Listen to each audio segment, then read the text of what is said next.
So dating clearly is a topic that a lot of people like to complain about, and a lot of you seem to really like our previous video where we talked about why dating apps are broken in 2024. But today we're going to be addressing yet another complaint, which is why dating as an adult or after college is so difficult. More importantly, we will actually be using economics to explain a potential solution to all of this. What is going on, everyone, and welcome to A Baking Analyst, where we attempt to solve relatable real-world problems through the lens of economics, finance, and some say crypto. Now, if you are interested in this kind of content where we use finance bro language to address relatable problems, then you're going to want to make sure to like and subscribe so you do not miss a future upload. Without the way, let's jump right into today's video.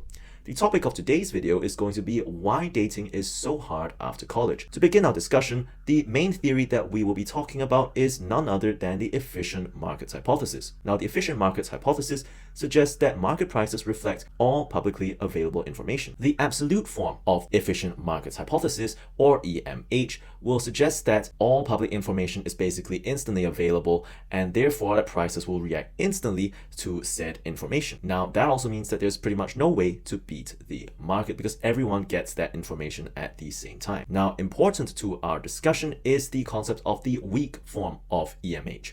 And in this case, the hypothesis posits that prices reflect all available public information. However, it may not reflect information that is not yet publicly available, leading to some room for arbitrage. Now, how does all of this mumbo jumbo apply to why dating is so hard after college? Well, first of all, in college or in uni, if you are from the UK, markets are much more efficient in a sense. Processes like screening and signaling work well due to the long time horizon that people interact with each other. Basically, this just means that with more exposure, people are able to be known and the reputation of said people gets spread among the community really fast. So information is basically publicly available and new information is reflected in the market very quickly as well, due to the fact that this is a closed community where people generally know each other. This is actually similar to the concept of repeated games in game theory, but that is a topic for a whole other discussion. The bottom line is the fact that this whole setup exists in a relatively closed environment means that available info is quickly taken up by market participants,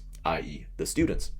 After college or uni, this couldn't be further from the truth. Now, it goes without saying that society today is increasingly atomized. In such a society, people tend not to be in touch with each other over any respectable duration of time, therefore leading to the breakdown of the function of information gathering. That also means that it is much more likely for information about various market participants to remain non-public. So dating markets after college would resemble more of a weak form EMH at best, and a market that has failed due to imperfect information at the worst. Now, here's the kicker though, and why platitudes like just work on yourself and self-improvement alone may not necessarily address those problems directly. Now, this is because any form of self-improvement that people do are not reflected in the market, at least without a concerted effort at some sort of signaling, which is a considerable expenditure of time and effort on its own. Now, the worst part of it is that all of this pairs up with adverse selection that we've talked about on the dating apps, which are seen as the alternative. If you want to find out more about what we mean by adverse selection, then you can go and check out our other video.